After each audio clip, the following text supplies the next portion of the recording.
till I can't no more. I got the horses in the back. Horse stock is attached. 이번에 준비한 사례는 한 여성분이 자신이 직접 부모님들을 이혼하게 만들었다며 그것 때문에 친척들과 법정까지 가서 싸웠다는데요. 도대체 무슨 일이 있었길래 이혼을 했는지 알아보겠습니다. 안녕하세요. 저는 올해 33살이 되었고 작년에 결혼식을 올린 여자입니다. 아이는 아직 없고 그래서 우리 가족은 지금 필연으로 하면 저희 부모님은 주말부부셨어요. 아버지는 건설 현장에서 일하셨고 늘 나가 계셨으니까요. 주말부부셔서 그런지 잘 모르겠지만 저는 외동딸입니다. 늘 동생이 갖고 싶었지만 엄마는 그때마다 미안하다고만 하셨어요.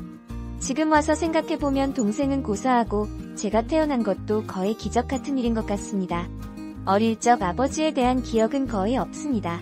그리고 제가 중학생이 되면서부터 아버지가 이상하다고 생각했고 고등학생이 되어서는 우리 엄마가 정말 너무 불쌍하다고 느끼게 되었으니까요. 그때부터 저는 꿈이 하나 있었습니다. 아버지 없는 곳에서 엄마와 단둘이 지내고 싶었습니다. 특히 아버지의 가족들인 고모들과 다 끊고 살길 원했어요. 엄마가 당해왔던 시집살이는 엄마만 기억하고 상처받는 게 아닙니다. 그 자식들도 모두 다 보고 싹 다 기억합니다.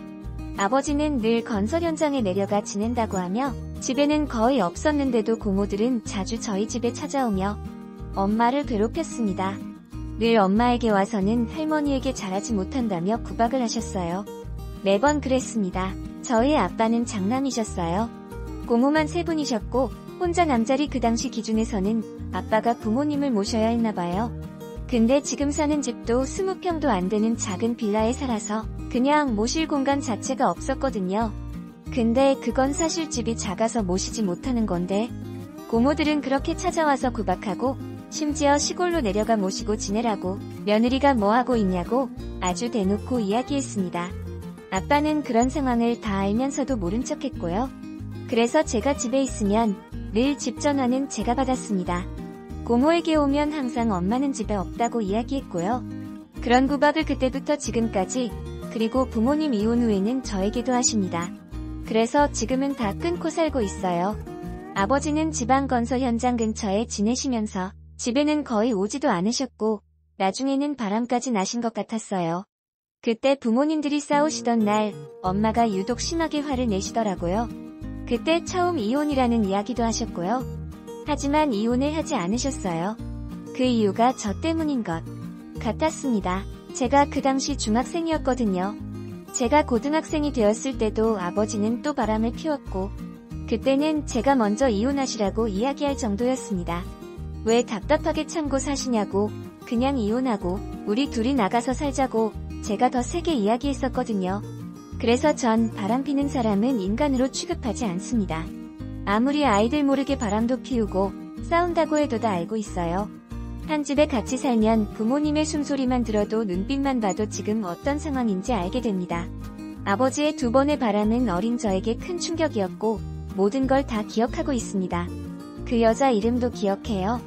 그래서 제 고등학교 때부터 꿈이 엄마랑 둘이 사는 거로 바뀐 거예요. 돈 많이 벌어서 단둘이 살고 싶었어요. 돈을 많이 벌기 위해서 열심히 공부했고 학자금 대출로 대학에 가서 또 정말 이를 갈면서 악착같이 했습니다. 제 어린 시절을 그런 아빠와 보내서 그런지 예전부터 인간이 사는 모습이 마치 비누 같다고 생각했습니다. 어른이 되고부터는 자신을 녹여 거품을 만드는 것처럼 그렇게 녹아 사라질 때까지 거품을 만든다고 생각했어요. 특히 저희 엄마를 보면 그런 생각이 참 자주 났습니다. 사람마다 거품이 잘 나는 사람이 있고 아무리 비벼봐도 거품이 잘 나지 않는 사람이 있잖아요. 저희는 가난해서 엄마는 아무리 비벼도 거품이 잘 나지 않는 사람이었고요. 저와 남편 그리고 친정엄마까지 이렇게 세 식구가 살아요. 아버지는 따로 혼자서 지내십니다. 2분은 이혼하셨거든요. 합의 이혼이 아니라 소송으로 진행했고 그 시작은 저희 친정엄마가 하셨습니다. 제가 옆에서 많이 도와드렸거든요. 이혼 이야기도 제가 먼저 엄마에게 꺼냈습니다. 이제 그만 아빠를 버리라고 제발 버리자고 이야기했거든요. 다른 어머님들도 다 그러시겠지만 저희 엄마도 유난히 고생을 많이 하셨습니다. 아버지가 정말 대단하셨거든요. 그런 우리 엄마가 나 때문에 단호가 없어질까봐 저는 시간이 없었습니다. 그래서 거품이 잘 나는 사람이 되려고 공부에 매달렸고 대학교도 한 학기 먼저 조기 졸업을 하고 직장을 구했어요. 그렇게 제약회사에 들어갔습니다. 제가 사회에 들어간 나이가 25살이었어요. 그리고 지금 33살이 돼서야 엄마를 모시고 나오게 되었습니다. 처음 직장에 들어가게 되었을 때부터 저는 친정엄마와 따로 나와 지내려고 했지만 쉽지 않았습니다. 엄마는 계속 지금까지 어떻게 참고 살았는데 제가 결혼할 때까지는 참고 지내겠다고 아직은 아니라고 하셨네요. 그래서 제가 29살이었을 때 결혼하려고 준비했었는데 상견례까지 다 마친 상황에서 엎어지게 되었습니다. 아버지가 그 당시 예비신랑에 저 몰래 돈을 빌리려고 해서 그 일이 커지면서 예비시댁에서 먼저 파혼하자 했어요. 아빠는 예비신랑에게 돈을 먼저 빌리고 나중에 축의금이 들어오면 거기서 돈을 갚겠다고 급하다고 했다더군요. 저는 그 이야기를 예비신랑에게 전해 듣고 너무 부끄러워서 그때 이미 어느 정도 파혼을 예상했습니다. 아빠를 말려보고 싸워도 보고 했지만 어차피 나중에 축의금 들어올 돈인데 뭐 어떠냐고 되레 화를 내셨고요. 그 이야기가 예비 시부모님들에게까지 전해지면서 그냥 전화로 파혼 통보를 하시더라고요. 인연이 아닌 것 같다며 자세한 집안 상황은 모르겠지만 아들을 둔 부모 마음을 이해해달라면서 받아들일 수 없다고 하셨어요. 결국 그렇게 제 첫 번째 결혼이 아빠 때문에 파혼으로 끝이 났고 그때부터 저는 아빠와 연을 끊고 살았습니다. 근데 고모들이 하는 소리가 참 가관이었네요. 아빠 덕분에 이상한 집안을 피할 수 있었다고 다행으로 생각하라더군요. 그 뒤로 저는 결혼에 대해서 포기하고 살았었어요. 이런 아빠를 둬서 내 팔자의 결혼은 없을 것 같았습니다. 엄마에게도 딸 자식 결혼 기다리지 말고 당장 그 집에서 나오라고 제발 아빠를 버리라고 했습니다. 엄마는 끝까지 제 결혼을 기다리셨어요. 그래도 결혼식장에 아빠 손잡고 들어가야 하지 않겠냐고 하시면서요. 그렇게 3년이 더 지났고 새로운 인연을 만나게 되었어요. 저보다 4살이 많은 약사 남자였습니다. 근데 웃긴 건 그 남자도 파혼 경험이 있어서 결혼에 대해 포기하며 지냈다고 하더라고요. 자기가 집안에서 늦둥이 막내 아들인다. 아버지는 어릴 때 이미 돌아가셨고 어머님이 건강이 좋지 않으셔서 결혼을 서둘러 하려다가 파혼하게 되었다면서 이제는 어머님까지 돌아가셔서 결혼에 대해 완전히 접고 지냈었다고 저랑 엄청 비슷하다고 했었네요. 그렇게 서로 파혼 경험을 이야기하며 점점 친하게 되었고 결국 1년 만에 서로 결혼을 생각하는 사이가 되었습니다. 얼마 뒤 저희 부모님께 예비신랑을 소개해드렸고요. 정말 대단하게도 저희 아빠는 이번에도 예비신랑에게 돈 이야기를 꺼내셨습니다. 그러자 엄마가 옆에서 말렸고 아빠는 예비신랑 앞에서 엄마에게 소리를 지르더군요. 예비신랑에게는 저희 집안 이야기를 모두 했던 터라 크게 놀라지는 않았지만 아빠는 참 한결같았습니다. 그렇게 결혼식을 올렸고 그날 오랜만에 고모들 얼굴도 봤어요. 뭐가 그리 불만인지 계속 표정이 안 좋더라고요. 제가 약사 남편하고 결혼하는 게 그렇게 배가 아픈 건지 고모 셋이 돌아가며 저에게 계속 약사가 맞냐고 물어보고 남자가 나이가 많아 보인다고 재혼이냐고 묻기까지 했네요. 어떻게든 흠을 잡으려고 가진 노력을 다하더군요. 그런 가족들 때문에 제 결혼식 사진은 엉망으로 나왔습니다. 표정은 계속 굳어있고 사진 찍는 내내 저에게 표정 풀라고 그 소리를 몇 번이나 들었어요. 아빠라는 사람은 축의금 받는 곳에 서서 받는 봉투를 그 자리에서 열어보더군요. 지옥 같은 결혼식이 별 사고 없이 잘 끝났고요. 그리고 몇 달 뒤 새로 장만한 신혼집에 집들이 있어요. 분명 저는 부모님만 불렀는데 아빠가 다 이야기했는지 고모들까지 우르르 몰려왔습니다. 집에 와서는 계속 이곳저곳을 들쑤시고 다니며 만져보고 열어보고 난리도 아니었고요. 심지어는 냉장고까지 다 확인하더군요. 그렇게 식사를 하고 제가 엄마를 모시고 저희 집 방을 하나 보여드렸습니다. 아빠랑 고모들도 따라왔고요. 저희 신혼집에는 방이 3개입니다. 한 곳은 저희 부부가 쓰고 한 곳은 옷장처럼 쓰다가 나중에 아이 방을 할 거고요. 그리고 햇볕이 잘 드는 가장 좋은 방에 가서 엄마에게 물어봤어요. 여기 방 마음에 드냐고. 햇볕이 잘 든다고 하면 내일부터 여기서 우리랑 같이 살자고 이야기했습니다. 아빠는 깜짝 놀라며 왜 갑자기 내 엄마를 데려가냐고 해서 엄마 가방에서 이혼 서류를 꺼내 보여드렸습니다. 이제 그만 불쌍한 우리 엄마 놔달라고 이야기했어요. 그때부터 아빠는 난리를 치셨고 이게 갑자기 무슨 일이냐고 잘 살다가 갑자기 왜 이혼을 하자고 하냐면서 나중에는 소리까지 지르며 엄마가 쓸 방문을 발로 차기 시작했어요. 그래서 제 남편이 와서 말렸고요. 더 놀랄 것도 없었습니다. 결혼 전부터 이미 남편하고 다 이야기된 상황이라고 딸 결혼식까지 보고 이혼한다고 하셨는데 이제 결혼했으니 엄마 모시고 와서 같이 살겠다고 당당하게 이야기했어요.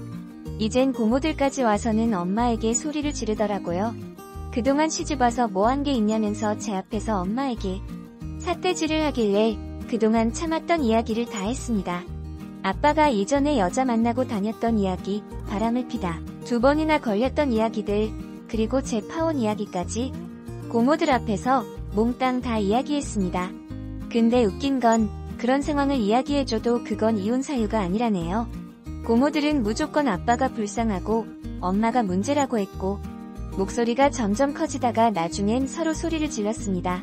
결국 저는 당장 다 나가라고 했고 아빠랑 고모들은 거의 쫓겨나다시피 저희 신혼집에서 나갔습니다. 그날 이후로 엄마는 이혼 소송을 진행했고 합의 이혼은 힘들어서 소송을 통해 이혼하셨습니다. 이혼 사유는 이미 충분했습니다. 그냥 하루 종일 녹음기에 버튼만 눌러놓고 지내시기만 해도 거기에 담긴 대화 내용만으로도 이미 충분했으니까요. 끝까지 아빠는 이딴 일로 무슨 이혼까지 하냐고 했고 심지어 고모들은 저희 신혼집까지 와서 난리를 쳤습니다. 엄마는 이혼 결심 후 저희 집에서 함께 지내고 계셨거든요. 근데 저와 남편이 일하러 나간 시간에 찾아와서는 난리를 치더라고요. 그런 고모들의 모습에 아주 그냥 치가 떨렸습니다. 아직도 제가 어린애인 줄 아나 봐요. 고모들 3명에게도 싹 다 위자료 청구 소송을 걸었습니다. 결혼 파탄에 책임이 있으면 누구든 다 걸 수 있거든요. 고모들은 왜 남의 이혼에 자기들이 위자료를 내느냐고 저보고 무식하다고 무시하다가 나중엔 사과하더라고요. 갑자기 아빠도 찾아와서 사과하고 고모들도 과일 바구니를 들고 와서는 잘못했다고 싹싹 빌고 심지어 고모부들도 같이 와서 자기가 마누라 관리를 잘 못했다며 미안하다고 용서해달라고 빌더라고요. 저는 쳐다도 보지 않았습니다. 엄마에게도 마음 약해지지 말라고 그동안 참은 거 이번에 다 보상받는 거라고 마음 굳게 잡으시라고 했습니다. 처음엔 그렇게 사과하더니 저랑 엄마가 반응이 없자 역시나 이번에도 욕을 엄청나게 하며 난리를 치더라고요. 그래서 경찰에다가 신고까지 했고 그런 기록들은 모두 저희 엄마 이혼 소송에 아주 큰 도움이 되었네요. 그렇게 고모 3명에게 모두 위자료를 받았습니다. 그때 고모부들 표정이 정말 무섭게 바뀌더라고요. 그날 고모들 모두 집에 가서 한 소리 들었을 겁니다. 제가 앞으로 또 와서 행패 부리면 바로 신고한다고 했어요. 재범은 처벌 수준이 다르니까 이제 좀 정신 차리시라고 무식하면 좀 배우라고 제가 한마디 해줬습니다. 엄마의 이혼 소송도 잘 마무리되었고 고모들의 기록이 이번엔 엄마 이혼 소송에 큰 도움이 되더라고요. 결국 고모들 덕분에 엄마 이혼 소송을 편하게 했습니다. 위자료에 재산분할까지 깔끔하게 받아서 나오셨어요. 아빠는 살던 집을 팔아버리시고는 큰 고모 있는 동네로 내려가 지낸다고 하시더군요. 그리고 저희 엄마는 이혼 소송을 마치고 친구분들과 제주도에 다녀오셨어요. 태어나서 처음 비행기 타본다고 좋아하셨습니다. 친척 동생에게 전해들었는데 고모들 사이에서 제 욕을 그렇게 심하게 한다고? 이제는 아빠도 같이 합세해서 자기 딸 욕을 그렇게 한다고 합니다. 그래서 제가 정말 마음이 더 편해지네요. 죄송한 마음이 싹 사라졌어요.